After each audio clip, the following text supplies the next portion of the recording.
Depuis plusieurs semaines, des sources concordantes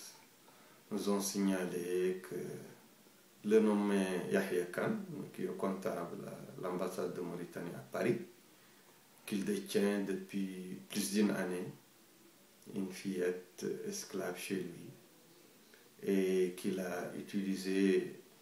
de faux papiers, de fausses déclarations pour introduire, pour amener avec lui cette fille qui travaillait comme esclave chez lui. Et nous avons commencé les démarches de rassemblement des informations. Et c'est dans le cadre de ces démarches que lui, il a eu vent de l'action que nous préparons, l'action en justice que nous préparons et que nous comptons entamer contre lui, ici en France, qu'il a pris la fuite, amenant avec lui la fille en Mauritanie. Et maintenant, nous comptons continuer les investigations là-bas en Mauritanie pour voir toutes les informations concernant cette présumée victime et pour voir où elle a été finalement, où elle a élu domicile en Mauritanie pour reconstituer les faits et reposer le problème pour les autorités judiciaires françaises et pour les autorités judiciaires mauritaniennes. Et nous considérons que l'esclavage en Mauritanie, par sa persistance comme mode de vie, d'une manière massive et multiforme, ça a constitué une reconstitution de... Bon, ce qui est regrettable, c'est que l'esclavage en Mauritanie est en train d'être transposé en France, terre des droits de l'homme. L'esclavage mauritanien, par ascendance traditionnelle, il est en train d'être transposé en Mauritanie par les diplomates d'extraction servile qui sont encore tenus par leur mode de vie d'avoir les esclaves en France. C'est pourquoi nous allons appeler à la vigilance et à la rigueur des autorités judiciaires françaises.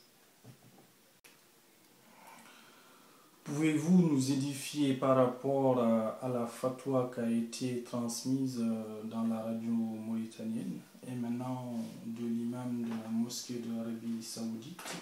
qui demandait aux musulmans d'acheter des esclaves mauritaniens pour les enfranchir dans le but d'expier leurs péchés? Oui, ces propos d'une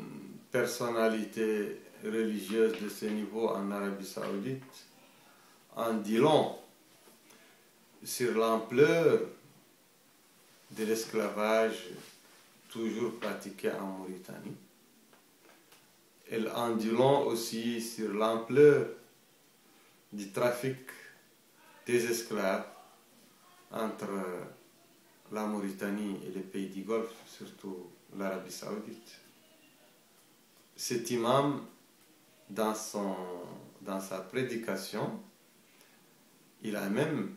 donné le prix de l'esclave en Mauritanie. C'est-à-dire que les Saoudiens sont bien habitués à faire des transactions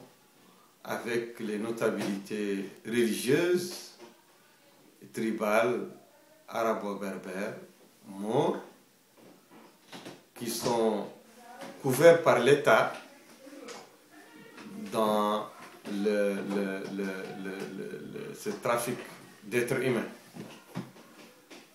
Nous considérons que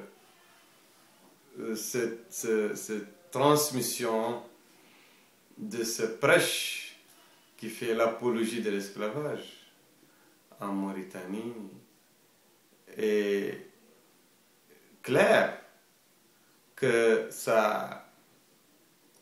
met à nu l'hypocrisie et le mensonge des autorités mauritaniennes qui nient l'existence de l'esclavage et prétendent tantôt le combattre. Donc, l'esclavage est bel et bien là, et le fait de combattre l'esclavage, maintenant, tous les gens savent que les autorités mauritaniennes ne combattent pas l'esclavage parce que la radio officielle de la Mauritanie est un organe officiel gouvernemental, et c'est dans cette radio qu'a été transmise cette fatwa qui stipule que l'esclavage existe en Mauritanie et qu'il y a ici des esclaves à acheter. Donc je considère que la duplicité que joue l'État mauritanien est la ligne de déni devant la communauté internationale et doit tomber définitivement à l'eau, ce qui doit amener les partenaires de la Mauritanie à souscrire à nos appels réitérés que la communauté internationale doit commencer des sanctions véritables contre l'État mauritanien, à l'instar des sanctions qui ont été utilisées contre le régime d'apartheid en Afrique du Sud pour déconstruire la gouvernance esclavagiste en Mauritanie.